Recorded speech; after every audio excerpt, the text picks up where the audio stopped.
Assalamualaikum warahmatullahi wabarakatuh. Selamat malam teman-teman. Jadi untuk industri yang kami pilih di kelompok satu itu ada industri asam sulfat. Nah, di industri asam sulfat tersendiri itu ada PFD dan VFD serta alat-alat yang akan digunakan pada industri asam sulfat. Nah, untuk penjelasan PFD tersendiri itu dibagi dalam berbagai seksi. Eh, ada seksi satu, seksi 2, dan seksi 3. Jadi itu beberapa latar belakang dari industri asam sulfat kami. Sebelum masuk ke pemaparan, izinkan saya perkenalkan diri terlebih dahulu. Saya Galantri Cayaksa, NPM 24210 Paralel D. Dan rekan-rekan saya, Saya Nabila Pramesti Ardana Reswari, Anteng 24185. Saya Zairelia Novena Syabina, NPM 24189.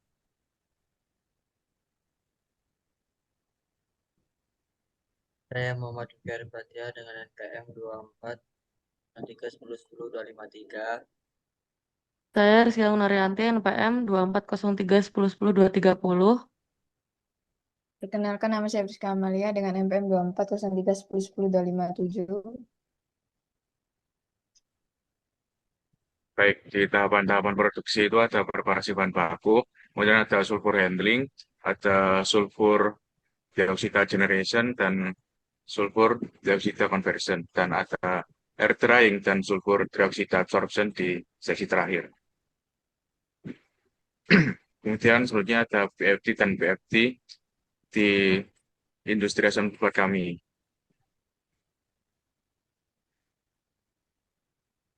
Nah, berikut itu adalah BFD keseluruhan dari pembuatan asam sulfat di industri asam sulfat kami. Nah, untuk setiap penjelasan itu dibagi di berbagai seksi. Next. Preparasi bahan baku diawali dengan bongkahannya diambil dari penambangan sulfur dengan ukuran 10-50 cm dengan kondisi yang tidak seragam. Kemudian dilanjutkan dengan jaw crusher dengan prinsip dua rahang, yaitu rahang diam dan rahang statis dan rahang dinamis, di mana rahang dinamisnya itu diberi tekanan dengan output yang keluar itu 20-50 mm. Kemudian dilanjutkan dengan menggunakan hammer mill dengan prinsip rotornya itu berputar dengan hammer yang menghantam material dengan output yang keluar itu kurang dari 5 mm. Nah, untuk mengantar material sendiri itu menggunakan bed conveyor. Nah, bed conveyor itu kan fungsinya untuk memindahkan material. Nah, kenapa kita memilih bed conveyor sendiri itu? Karena bed conveyor itu memiliki kapasitas yang besar dan stabil agar tidak mengganggu keseimbangan pada proses. Kemudian ada BFD yang pertama, yaitu seksi pertama, yaitu sulfur handling yang akan saya jelaskan. Pada awal tahap proses di seksi pertama, itu ada belerang padat, itu pada saat di open storage, itu akan dimobilisasi ke sulfur holder menggunakan wheel loader. Nah, kemudian pada saat di sulfur hopper atau dump hopper, itu belerang padatnya itu akan dimobilisasi menggunakan konveyor menuju ke sulfur melter. Nah, pada saat di sulfur melter ini itu terdapat reaksi saat eh, penambahan low pressure steam, dan itu ada perubahan fase yang akan menyebabkan kondensasi. Dan kemudian pada saat di sulfur melter itu terdapat steam heater dan terdapat agitator. Nah, pada saat di steam heater itu ada separated steam, yaitu yang ada tekanan 7 kg per centimeter kubik, centimeter persegi, dan ada suhu dengan 170 derajat Celcius. Nah, fungsi agitator di sini itu untuk percepat pencairan belerang dan mengurangi endapan. Kemudian pada saat belerang padat di sulfur melter itu akan dimobilisasikan kembali ke dirty sulfur pit. Nah, pada saat di dirty sulfur pit itu gunanya itu untuk mengendapkan kotoran belerang dan untuk memisahkan belerang cair dengan kotoran-kotoran padat. Nah, di dirty sulfur pit itu dilengkapi dengan steam heater dengan pressure 4 kg per centimeter persegi dengan suhu 150 derajat Celcius. Nah, setelah di dirty sulfur pit, itu kemudian akan dimobilisasi kembali ke dirty sulfur pumping pit. Nah, di dirty sulfur pumping pit itu terdapat pula steam heater dan ada agitator lagi. Itu fungsinya untuk menjaga dan meratakan suhu. Nah, pada saat sini, sebelum belerang menuju ke sulfur filter, pada saat di pre-coat pit, itu ditambahkan diatomaceous earth dan ditambahkan kalsium oksida untuk melapisi eh, sulfur filternya sebelum terjadinya filtrasi. Nah, pada saat di pre-coat pit itu terdapat reaksi dan reaksinya yaitu ada kalsium oksida ditambahkan sulfur dan ditambahkan H2O menjadi produk kalsium pentasulfida dan kalsium tiosulfat yang akan dimobilisasikan ke sulfur filter untuk melapisi lapisan-lapisan di filter tersebut. Nah, kemudian pada saat di sulfur filter itu akan dimobilisasikan kembali ke tangki. Setelah di tangki akan dilanjutkan ke sulfur burner feed pit. Nah, di sulfur burner feed pit dan di filter sulfur tank itu terdapat steam heater dan steam coil. Namun pada saat di sulfur burner feed pit itu ada steam heater aja. Fungsinya itu untuk menjaga suhu agar tetap stabil. Kemudian pada saat sulfur burner pit itu akan dimobilisasikan kembali ke output, yaitu ke molten sulfur furnace.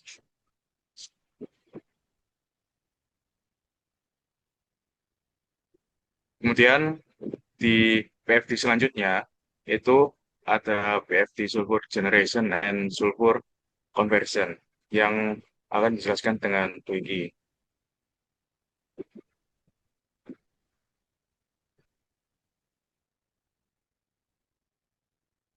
Selanjutnya itu untuk SO2 generation dan SO2 conversion.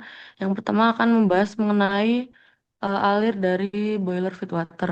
Jadi untuk boiler feed water ini berasal dari furnace dengan suhu 104 derajat Celcius dengan tekanan 48 kilogram per sentimeter kuadrat dengan dengan laju alir 92.839 ton per jam. Setelah setelah dari furnace nanti si boiler feed water ini akan menuju economizer 2. Di economizer 2 ini akan terjadi pertukaran kalor sehingga suhu akan meningkat menjadi 174 derajat Celcius. Nah, di outlet dari economizer 2 ini akan dipompa lagi menuju economizer 1 yang nantinya akan terjadi lagi pertukaran kalor terhadap economizer 1 menjadi suhunya outlet 242 derajat Celcius. Setelah itu akan mengalir ke economizer 2 lagi dan akan meningkat ke suhu 255 derajat Celcius dengan tekanan 42 kilogram per sentimeter kuadrat menjadi saturated steam. Kemudian setelah itu masuk ke WHB atau water heat boiler. Di water heat boiler ini terjadi blowdown sebesar 2%. Hal ini berfungsi untuk menurunkan padatan suspensi. Di WHB ini terjadi penurunan tekanan ke 38,2 kilogram per sentimeter kuadrat dan berubah menjadi superheat steam dengan laju alir 91,03 ton per jam dengan tekanan 36 kilo per sentimeter kuadrat. Setelah itu dialirkan lagi ke steam superheater yang nantinya di steam superheater ini outletnya akan masuk ke turbin dan generator. Di turbin dan generator ini akan diolah ke unit utilitas sebagai eh, penghasil energi listrik yang akan digunakan ke industri asam sulfat. Oke, baik. Untuk berikutnya, bagian setelah itu ada setelah dari dry air itu kan menghasilkan gas SO2. Nah, gas SO2 ini akan menghasilkan energi sebesar 70.960 kilokalori per kilogram mol dengan gas SO2 panas volumenya 10,46% dengan suhu 1042 derajat Celcius. Dan kemudian akan dialirkan ke WHB yang nantinya di WHB tersebut akan merubah suhunya menjadi 420 derajat Celcius, yaitu turun. Lalu setelah melalui WHB nantinya akan dialirkan ke konverter untuk mengonversi dari SO2 menjadi SO3. Nah, di konverter ini terdapat 4 bed yang tujuannya untuk setiap bednya adalah mengonversi setiap SO2 menjadi SO3. Untuk setelah melalui WHB, nanti SO2 akan bersuhu menjadi 431 derajat Celcius. Lalu setelah itu akan dialirkan ke bed 1 yang nantinya di bed 1 itu akan mengonversi SO2 menjadi SO3 menggunakan bantuan katalis vanadium pentaoksida yang gunanya untuk mempercepat pembentukan SO3. Nanti di batch 1 dia akan mengkonversi sebanyak 65,8% dengan volume katalis yang dibutuhkan yaitu 62.000 liter. Lalu kemudian akan dialirkan menuju stream separator yang dari batch 1 tersebut dengan bersuhu 614 lalu kemudian berubah menjadi 440. Lalu kemudian dia akan dialirkan ke bed 2 yang nantinya di bed 2 ini dia akan mengonversi sebanyak 23,4% SO3 dengan kebutuhan katalis sebanyak 75.000 liter. Lalu kemudian nanti akan mengalir ke heat exchanger dan sebelum mengalir ke heat exchanger ini dari bed 2 akan menghasilkan suhu sebesar 509 derajat Celcius yang nantinya setelah dari heat exchanger ini akan merubah suhunya turun lagi menjadi 440 derajat Celcius. Lalu kemudian dialirkan ke bed 3. Nanti di bed 3 ini akan mendapatkan konversi SO3 sebesar 6,1% dengan kebutuhan katalis sebanyak 88.000 liter. Lalu kemudian keluar dari bed 3, suhunya berubah menjadi 459 derajat Celcius, lalu masuk ke dalam heat exchanger kembali dan masuk ke dalam economizer yang nantinya di economizer ini akan berubah suhunya menjadi akan menjadi suhunya 220 derajat Celcius yang nantinya akan dikirimkan ke absorption tower. Lalu dari absorption tower akan dikirimkan ke heat exchanger 1 dan exchanger 2 yang nantinya akan menurunkan suhunya lagi akan menaikkan suhunya lagi menjadi 410 derajat Celcius. Lalu kemudian dari suhu 410 derajat Celcius dialirkan ke dalam bed 4 yang di dalam bed 4 ini akan mengonversi SO2 menjadi SO3 sebanyak 4,59% dengan kebutuhan katalis 116.000 liter. Dan nantinya setelah dari bed 4 ini akan dialirkan ke dalam economizer yang dari bed 4 ini suhunya naik lagi menjadi 428 derajat Celcius. Lalu setelah dari economizer kedua akan menjadi suhunya 180 derajat Celcius. Nah, untuk total dari konversi keseluruhan konverter menghasilkan 99,89% SO3. Dan di sini alasan mengapa kita menggunakan heat exchanger dan juga economizer adalah untuk economizer sendiri memanfaatkan sisa panas dari gas buang. Lalu untuk heat exchanger sendiri itu hanya berguna untuk mengatur suhu. Nah, tadi economizer itu untuk memanfaatkan sisa panas dari gas buang itu yang telah dilakukan, yang dijelaskan oleh Mbak Agun tadi, memanfaatkan dari boiler feed water. Lalu kemudian akan dijelaskan oleh Mbak Nabila untuk mekanisme di absorption tower.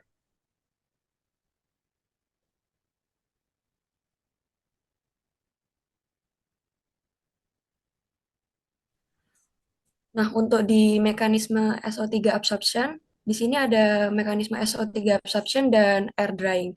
Jadi eh, yang paling kiri itu adalah drying tower yang fungsinya itu untuk mengeringkan udara sekitar, jadi memisahkan antara udara yang ada kandungan uap airnya dengan udara kering. Udara keringnya itu nanti akan dibuat ke furnace untuk pembakaran, sedangkan kadar airnya itu akan dicampurkan, direaksikan dengan oleum.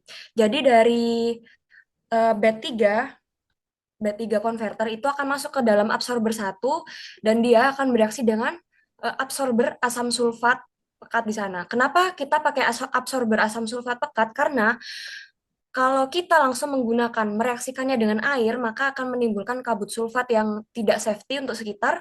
Ketika kita mereaksikannya dengan basah seperti NaOH dan yang lainnya, dia akan menimbulkan garam sehingga menggunakan H2SO4 pekat karena sifatnya itu selektif dan bisa menyerap SO3.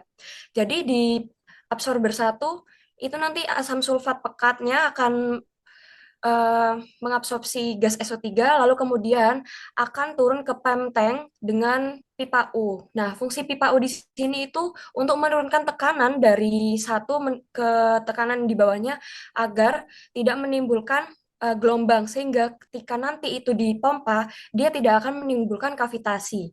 Lalu dari PEM tank 1 itu akan dialirkan ke drying tower untuk direaksikan dengan air. Sebelum dialirkan ke drying tower, itu sudah akan didinginkan dengan cooling water agar menurunkan suhu dari proses pereaksian antara H2SO4 pekat dan gas SO3. Lalu setelah direaksikan dari drying tower, dia akan turun lagi ke pump tank untuk dialirkan ke dalam pump tank 2. Nah, dari bed converter 4 itu dia akan masuk ke dalam absorber kedua sehingga dia akan bereaksi lagi di sana dengan asam sulfat pekat yang prinsip kerjanya itu sama seperti absorber satu. Nah, dari pump tank pertama tadi ke pump tank kedua tadi itu dia akan direaksikan lagi dengan sedikit demineral water karena masih mengandung sedikit gas SO3. Lalu dia akan masuk ke dalam absorber dan akan keluar langsung mengalirkan gas SO3 yang tidak terkonversi ke stack dan dia akan menjadi produk. Lalu untuk yang dari bed 4 itu gas SO3-nya dia akan bereaksi lagi dengan asam sulfat sehingga nanti akan diturunkan ke pump tank 2. Sama prinsipnya dia turun dengan pipa U lalu akan dipompa. Kemudian dia akan tiga yang tidak terkonversi itu untuk bagi dan kan lalu setelah diabsorber itu nanti dia akan didinginkan 2 kali oleh cooling water. Dia akan didinginkan lagi oleh cooling water karena reaksi antara H2SO4 dan gas SO3 itu bersifat eksotermis atau melepas panas yang sangat panas sehingga nanti suhunya itu suhu produk dari asam sulfatnya itu akan turun. Lalu lanjut ke dalam alatnya.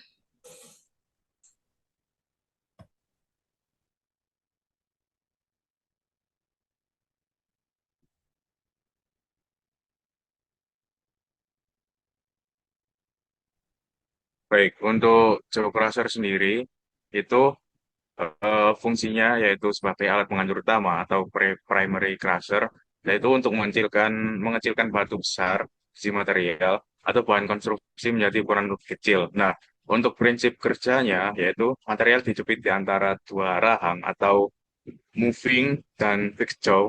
Nah, yaitu rahang bergerak menekan material hingga pecah menjadi ukuran lebih kecil. Untuk kelebihan dan kekurangan dari jaw crusher, yaitu untuk kelebihannya yaitu konstruksi sederhana dan mudah dioperasikan, dan perawatan murah dan umur pakai panjang, efisien untuk produksi industri besar.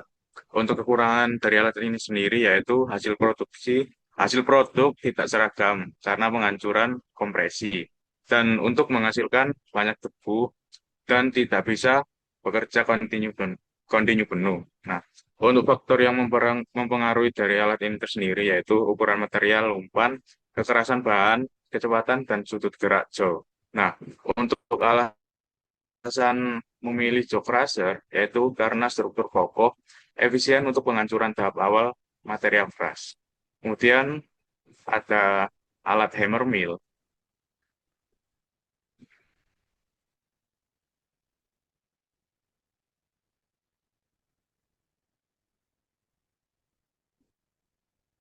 Nah, untuk di hammer mill sendiri, yaitu fungsinya untuk menghancurkan atau memperkecil ukuran partikel bahan padat menjadi butiran kecil melalui tumbukan. Dan untuk prinsip kerjanya sendiri, yaitu bahan masuk ke hopper, lalu mengenai palu-palu yang berputar cepat. Tumbukan menyebabkan bahan pecah dan keluar lewat saringan, sesuai ukuran yang diinginkan. Dari kelebihan hammermill sendiri, yaitu bisa memproses banyak material cepat, ukuran produk fleksibel, biaya operasional relatif rendah. Untuk kekurangan bahan ini sendiri yaitu cepat aus pada hammer dan screen jika bahan abrasi. Tidak cocok untuk bahan lengket atau sangat lembab, menimbulkan kebisingan dan debu tinggi. Nah, faktor yang mempengaruhi yaitu ada kecepatan rotor, ukuran hammer dan screen, serta ukuran umpan. Untuk alasan pemilihan alat ini sendiri yaitu untuk efisien dan menghasilkan ukuran seragam, cocok untuk penghancuran cepat. Kemudian ada alat belt conveyor.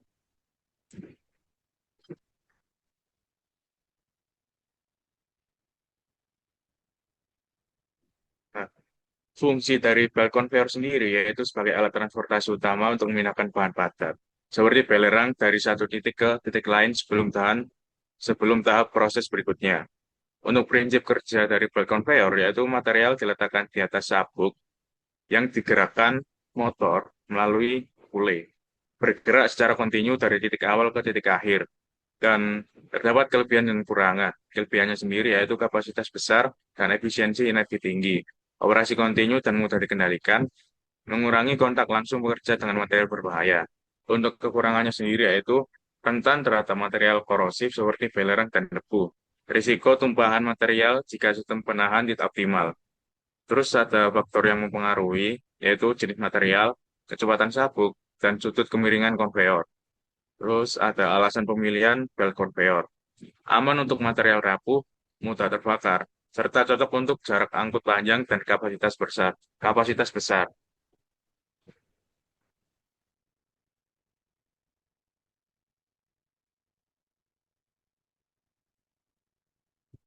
Kemudian untuk sulfur filter, jadi untuk sulfur filter ini berfungsi untuk menghilangkan padatan, kotoran atau impurities yang terdapat pada sulfur cair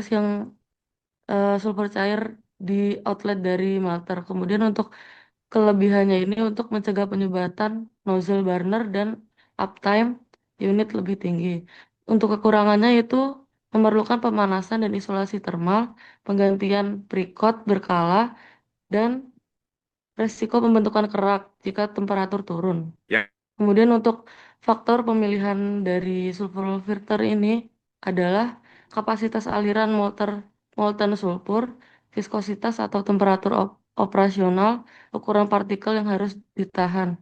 Kemudian alasan pemilihan yaitu karena keandalan burner atau nozzle, pemilihan filter dengan efisiensi partikel tinggi dan sistem precoat otomatis.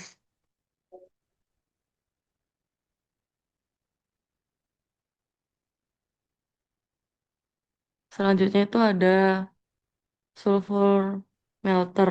Jadi untuk sulfur melter ini berfungsi untuk melelehkan sulfur padat menjadi sulfur cair supaya untuk digunakan dalam proses industri asam sulfat. Kemudian untuk kelebihan dari sulfur melter ini yaitu menghasilkan sulfur cair dengan kemurnian lebih tinggi karena prosesnya dilengkapi dengan sistem filtrasi. Kemudian desain relatif sederhana dan mudah diintegrasikan dengan tangki penyimpanan serta sistem pompa. Kemudian untuk kekurangannya itu membutuhkan energi panas yang tinggi dan juga pengendalian suhu tidak optimal. Untuk faktor dari sulfur melter ini yaitu suhu pemanasan, tekanan uap pemanas, ukuran, dan bentuk sulfur padat yang dimasukkan. Kemudian alasan pemilihan dari sulfur melter ini yaitu mengubah sulfur padat menjadi cair, menghilangkan kotoran, dan pemanfaatan panas secara efisien.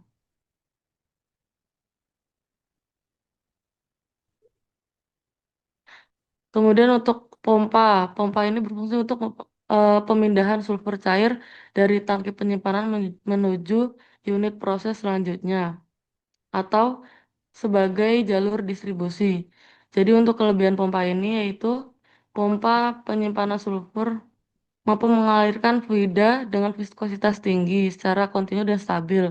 Kemudian tahan terhadap sifat korosif dan abrasif. Untuk kekurangan pompa ini yaitu biaya instalasi dan perawatan yang relatif tinggi dan juga konsumsi energi yang lebih besar. Faktor pemilihan dari pompa ini ada suhu operasional, desain pompa yang digunakan, viskositas sulfur, serta material konstruksi pompa. Alasan pemilihan pompa ini yaitu sebagai sirkulasi sirkulasi dan transfer cairan, serta menjaga tekanan dan debit yang stabil. Baik, setelah itu ada storage tank. Untuk storage tank sendiri fungsinya sebagai tempat penampungan sementara hasil produksi sulfur sebelum diproses lebih lanjut atau dikirim ke konsumen. Kemudian juga berperan untuk mempermudah distribusi dengan kapasitas penyimpanan yang besar sehingga aliran proses produksi tetap berjalan lancar. Untuk berikutnya, faktor yaitu suhu operasional, desain tangki, kualitas material konstruksi, serta sistem pemanas yang digunakan. Untuk faktor eksternal sendiri yaitu dapat berupa kelembapan, kondisi lingkungan, serta dan intensitas operasi juga berperan penting. Berikutnya untuk kelebihan sendiri yaitu kapasitasnya besar, keamanan produk lebih terjamin, serta memudahkan pengendalian kualitas. Bangkit modern juga biasanya sudah dilengkapi dengan instrumen monitoring otomatis untuk suhu, tekanan, serta emisi gas, sehingga operasi menjadi lebih efisien dan aman. Untuk kekurangan sendiri, yaitu tingginya biaya instalasi dan perawatan karena memerlukan material khusus yang tahan terhadap sifat korosif sulfur. Dan yang kedua yaitu risiko kebocoran gas H2S yang beracun juga menjadi kelemahan utama yang menuntut penerapan sistem keamanan ketat. Yang terakhir yaitu kekurangannya sulfur dapat membeku di dalam tangki sehingga mengganggu operasional jika suhu tidak optimal. Untuk alasan pemilihan storage tank sendiri yaitu untuk penyimpanan asam sulfat yang telah diproduksi dalam jumlah besar, memungkinkan pasokan yang stabil dan kontinu dalam kebutuhan produksi atau distribusi selanjutnya. Lalu untuk berikutnya ada furnace. Furnace sendiri kegunaannya yaitu untuk membakar belerang untuk menghasilkan gas sulfur dioksida atau SO2 yang akan diolah lebih lanjut menjadi SO3 dalam proses kontak. Untuk kelebihan sendiri yaitu yang pertama relatif sederhana dan handal menghasilkan SO2 tinggi, dapat dioptimalkan untuk efisiensi energi. Lalu untuk berikutnya kekurangan. Kekurangan sendiri yaitu ada pembakaran tidak sempurna dapat menghasilkan partikel atau soot. Kontrol suhu kritis, material harus tahan suhu atau korosi. Lalu untuk berikutnya faktor pemilihan. Faktor pemilihannya sendiri kapasitas SO2 target, rasio udara atau belerang, kontrol temperatur, desain burner, material lining, dan juga pengendalian emisi. Untuk alasan pemilihan sendiri yaitu karena konsistensi kualitas gas SO2 dengan pemilihan furnace dengan kontrol feed dan atomisasi yang stabil. Dari tujuan efisiensi energi dengan memilih desain yang minim heat loss dan dapat memanfaatkan panas buang. Lalu untuk yang berikutnya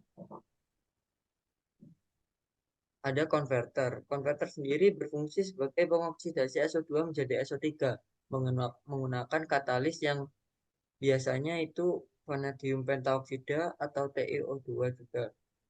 Untuk di yang kita gunakan di sini yaitu menggunakan katalis pentaoksida untuk kemudian diserap menjadi oleum atau H2SO4. Untuk berikutnya, kelebihannya sendiri yaitu efisiensi sangat tinggi, konversi lebih dari 95% dengan DCDA. Untuk konversi yang dihasilkan dari pabrik asam sulfat yang telah kita rancang yaitu sebanyak 99% lebih. Berikutnya untuk kekurangannya itu katalis sensitif terhadap racun atau arsen, alkali maupun juga halogen. Katalis mahal dan perlu regenerasi. Manajemen panas juga diperlukan. Untuk yang berikutnya, prinsip kerja. Untuk prinsip kerja sendiri, reaksi katalistik yaitu eh, 2SO2 ditambah dengan oksigen menjadi 2SO3 dengan reaksi berjalan eksotermik. Konverter itu berisi beberapa bed. Untuk konverter yang kita gunakan yaitu berisi 4 bed dengan katalis yang dijaga dengan operasi suhu sebesar 400 hingga 620 derajat Celcius untuk mencapai konversi tinggi dan juga agar tidak reaksi berjalan ke arah kiri. Lalu untuk berikutnya, faktor pemilihannya, jenis katalis, ukuran honey bomb pellet, resistensi terhadap racun, biaya katalis, desain bed, kontrol suhu, dan juga integrasi heat recovery. Lalu untuk alasan pemilihannya sendiri yaitu mampu mengkonversi SO2 menjadi SO3 hingga 99,7% menggunakan katalis vanadium pentaoksida yang efisien, stabil, dan ekonomis.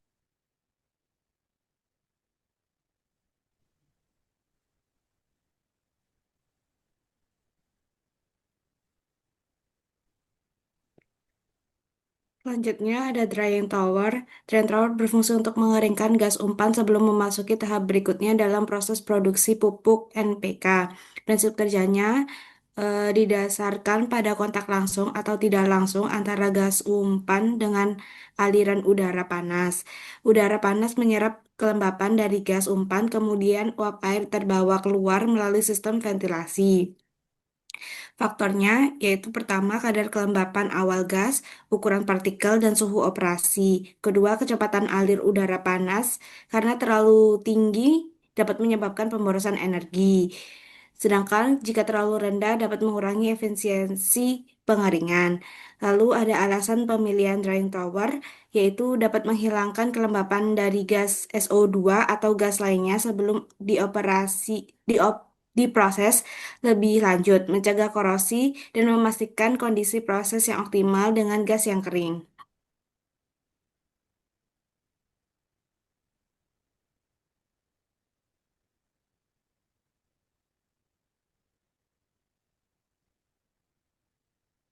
Selanjutnya ada air blower yang berfungsi untuk menyediakan aliran udara atau gas untuk proses ventilasi, pendingin atau pemindah udara atau gas dalam sistem industri atau rumah tangga. Prinsip kerjanya yaitu adanya impeller atau baling-baling atau kipas yang berputar menghasilkan gaya yang mendorong udara atau gas masuk ke blower, lalu keluar ke outlet dengan kecepatan atau tekanan tertentu. Impelan mengubah energi mekanik dari motor menjadi energi kinetik udara atau gas. Tekanan dan volume udara yang dihasilkan dari eh, yang dihasilkan ditentukan oleh kecepatan putaran, desain impeller, bentuk casing, blower, ukuran inlet dan outlet, serta hambatan aliran udara. Faktornya, yang pertama desain impeller, yang kedua kecepatan putaran, yang ketiga ukuran inlet dan outlet, serta saluran. Terus ada alasan pemilihan air blower, yaitu dapat menyediakan udara yang bersih dan kering untuk proses aerasi dan oksidasi, serta membantu dalam proses pendinginan dan pengendalian suhu dalam beberapa tahap proses.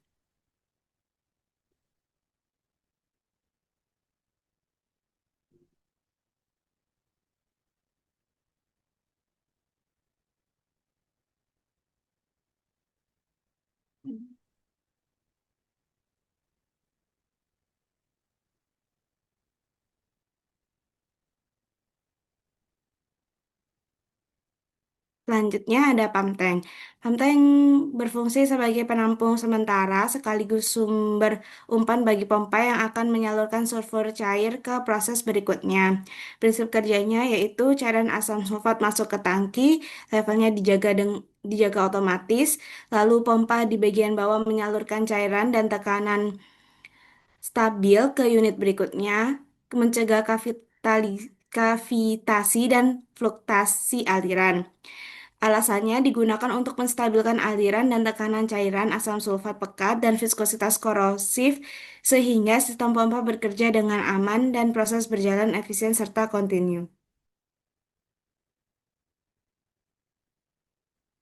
Oke, selanjutnya itu ID fan. ID fan sendiri itu berfungsi untuk menarik gas buang dari sistem proses dan mengalirkan menuju cerobong atau unit pengelolaan gas. Nah, kan prinsip kerja pada ID fan sendiri itu ID fan kerja dengan menghisap gas dari bagian akhir proses dan mengurangi tekanan dalam sistem. Nah, rotasi impeller menghasilkan kain sentrifugal yang mengalir gas menuju saluran pembuangan. Nah, mengalir gas seluruh pembuangan. Prinsip ini memastikan aliran gas tetap searah dan mencegah aliran balik yang dapat mengganggu proses atau merusak pelaratannya. Dan untuk faktor mempengaruhi kinerja iDefense sendiri itu kecepatan pada putarannya maupun desain impeller dan pressure drop system. Nah, untuk kelebihan iDefense sendiri, itu iDefense memberikan kontrol aliran gas yang stabil terutama dalam sistem tekanan negatif seperti pabrik asam sulfat ini. Nah, fan ini juga membantu mengurangi resiko kebocoran gas beracun ke lingkungan kerja. Selain itu, ID fan cocok digunakan untuk gas bersuhu yang tinggi setelah proses konversi dan absorpsi. Untuk kekurangan air defense sendiri, pada kinerja air defense dapat menurunkan jika gas mengandung partikel yang korosif atau yang disebut kabut asap tanpa filtrasi. Nah, fan ini membutuhkan material tahan korosi dan perawatan yang rutin, sehingga biaya operasionalnya itu meningkat. Dan untuk alasan pemilihan air defense pada kali ini itu karena dapat menarik gas-gas hasil reaksi dari reaktor ke sistem pengelolaan gas buang, menjaga tekanan negatif dalam sistem, dan memastikan aliran gas yang stabil dan efisien. Untuk alat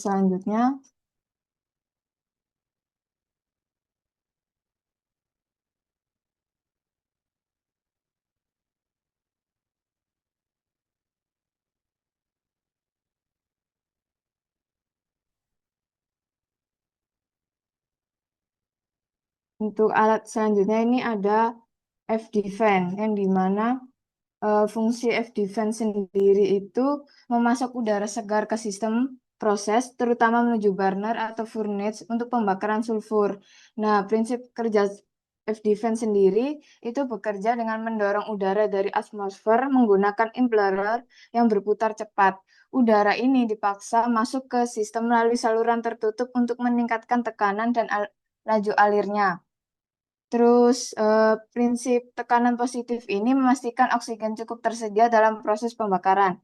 Dan untuk kelebihan F-Defense sendiri itu memberikan kontrol presisi terhadap jumlah udara sehingga efisiensi pembakaran lebih tinggi. Nah, untuk faktor-faktornya itu bisa dari tekanan udara, kapasitas aliran, dan kondisi filter udara sangat mempengaruhi efektivitas F-Defense sendiri. Terus untuk kekurangan F-Defense itu yang pertama rentan terhadap kebocoran jika sambungan sistem tidak kedap pasar tekanan positif. Dan untuk yang selanjutnya itu alasan pemilihan F-Defense sendiri itu dapat menyediakan udara yang cukup untuk proses pembakaran dan oksidasi SO2 menjadi SO3 sehingga memastikan proses berjalan efisien dan stabil. Nah, untuk yang selanjutnya itu ada waste head boiler yang dimana fungsi waste head boiler sendiri itu memanfaatkan panas buang dari proses untuk menghasilkan uap tanpa pembakaran tambahan. Nah, waste head boiler ini membantu menurunkan suhu gas sebelum masuk ke unit berikutnya. Nah, untuk prinsip kerja sendiri pada waste head boiler itu gas panas dialirkan melalui ruang dan mentransfer panasnya ke air dalam pipa sehingga air yang dipanaskan itu berubah menjadi campuran uap dan air. Lalu dipisahkan melalui di steam drum. Nah, proses ini terjadi tanpa penambahan bahan bakar murni dari panasnya proses. Dan kekurangan WHB atau waste head boiler ini, untuk kekurangannya itu kinerja pada WHB sendiri itu bergantung pada kestabilan panas gas buangnya itu. Sehingga uap bisa tidak stabil. Resikonya itu korosi dan fouling tinggi akibat gas proses yang bersifat asam. Selain itu juga perawatan dan material WHB sendiri itu membutuhkan biaya yang sangat tinggi. Untuk faktor yang mempengaruhi WHB itu kebersihan pada pipanya dan material tahan korosi mempengaruhi umur operasional pada WHB. Kontrol tekanan dan level air penting juga untuk menjaga kualitas pada steam. Nah, untuk kelebihan WHB sendiri itu WHB menghemat energi karena memanfaatkan panas buang hasil reaksinya. Nah, alat ini juga menyediakan uap untuk kebutuhan proses internal pabrik. Penggunaan WHB membantu menurunkan biaya operasional dan meningkatkan efisiensi pada sistem. Dan untuk alasan adanya waste head boiler ini, waste head boiler dipilih dalam pembuatan asam sulfat karena dapat memanfaatkan panas limbah untuk menghasilkan uap, meningkatkan efisiensi energi juga, dan mengurangi biaya operasional dan mengontrol suhu pada proses. Nah, untuk yang alat satu ini absorption tower. Nah, absorption tower sendiri itu berfungsi menyerap gas SO3 hasil dari konverter ke dalam asam sulfat pekat untuk membentuk oleum atau memperpekat memperpekat H2SO4. Nah, untuk prinsip kerja pada absorption tower sendiri itu gas SO3 dialirkan dari bawah, sementara H2SO4 disemprotkan dari atas secara berlawanan arah atau biasa disebut dengan counter current. Dan SO3 terlarut membentuk oleum. Dan untuk kelebihannya sendiri pada absorption tower itu yang pertama ada efisiensi penyerapan tinggi, dan yang kedua ada menghasilkan asam sulfat murni, yang ketiga mengurangi emisi pada SO3. Dan faktor-faktor yang mempengaruhi absorption tower sendiri itu ada absorpsi SO3 oleh H2SO4 bersifat eksoterm. Dan kekurangan pada alat absorption tower ini karena sering terjadi korosif, jadi membutuhkan material tahan asam. Nah, dan juga perlu kontrol suhu yang ketat. Dan untuk alasan pemilihan absorption tower pada asam sulfat sendiri itu karena dapat menyerap SO3 secara efisien dan aman tanpa menimbulkan kabut asap, menjaga kemurnian produk dan mencegah pencemaran udara. Nah, untuk selanjutnya ini ada stack yang Nah, stack ini berfungsi sebagai saluran pembuangan gas hasil pembakaran atau proses industri ke dalam atmosfer. Nah, prinsip kerja sendiri pada stack ini eh, pada perbedaan densitas antara gas buang panas dengan udara yang keluar. Jadi gas buang panas ini dari boiler atau konverter memiliki suhu yang lebih tinggi, sehingga densitas yang lebih rendah dapat secara alami terdorong naik ke atas. Nah, perbedaan dari densitas ini menimbulkan efek cerobong atau chimney effect yang menciptakan aliran alami untuk mengeluarkan gas buang ke atmosfer. Nah, untuk kelebihan pada alat ini itu mengurangi pencemaran udara di sekitar pabrik. Nah, terus juga ada tidak membutuhkan banyak energi serta dapat mengendalikan arah dan ketinggian pelepasan gas buang. Nah, untuk kekurangannya hanya mengencerkan polutan, tidak menghilangkan kandungan yang berbahaya. Terus selanjutnya ada kekurangan biaya konstruksi yang tinggi, membutuhkan lahan dan struktur pendukung yang sangat kuat. Terus untuk faktor pemilihan pada stack ini membantu menyebarkan gas ke atmosfer luas sehingga konsentrasi di permukaan tanah jauh lebih rendah. Nah, alasan pemilihan stack pada kali ini itu untuk mengurangi dampak pencemaran udara, manfaatkan draft alami untuk aliran gas dan dilengkapi peralatan pemantauan yang emisi. Oke. Selanjutnya akan dijelaskan oleh teman saya. Selanjutnya ada hasil analisis screening. Jadi hasil analisis screening itu dari eh, reduction-nya dari sulfur yang awalnya itu berkurang 5 mm, jadi akan di-screen agar bisa masuk ke melter. Jadi untuk ukurannya awal itu kan kurang dari 5 mm, sehingga mesh awalnya itu sekitar 3, akan tertahan di 3 dan akan lolos di 3 dan tertahan di 4 dengan rata-rata ukuran 5,6895 mm. Sehingga diameter ayakan yang pertama itu 0,187 in setara dengan 0,2240. Jadi average size-nya dari partikelnya itu nanti akan ada yang tertahan dan akan ada yang lolos.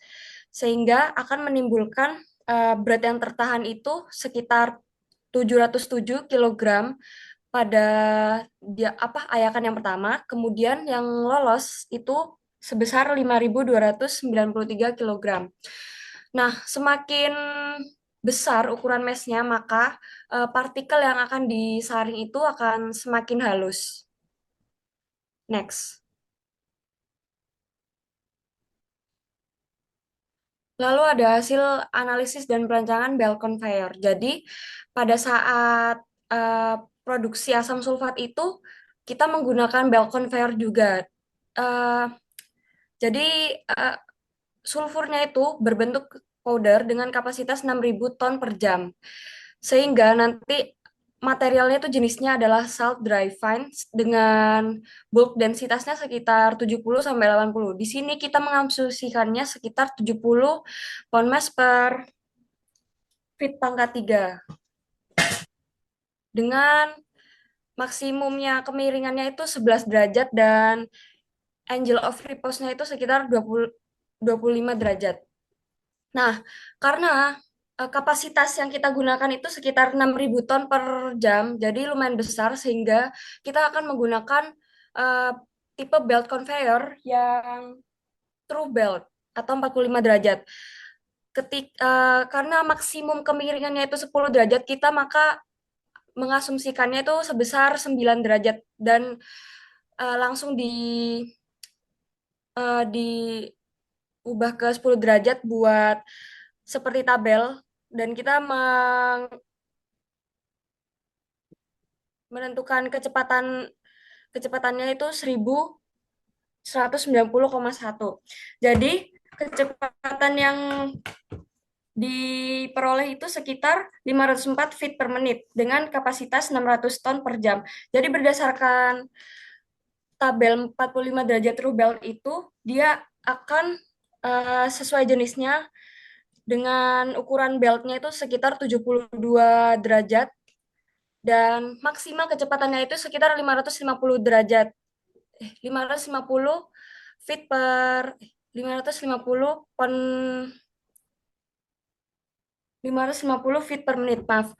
Jadi kecepatan yang awalnya kita dapat itu sekitar 504, maka itu sudah berada di bawahnya 550 sehingga kecepatannya itu cocok untuk asumsi sulfurnya.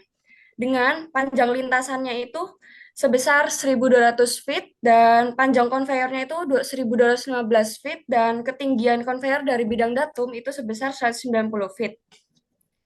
Dan daya yang digunakan untuk menggerakkan belt conveyornya itu dari daya horizontal, daya vertikal, dan daya MT-nya itu totalnya sebesar 1.492,2 horsepower. Sekian dari kelompok kami. Kurang lebihnya mohon maaf. Wassalamualaikum warahmatullahi wabarakatuh. Waalaikumsalam warahmatullahi wabarakatuh.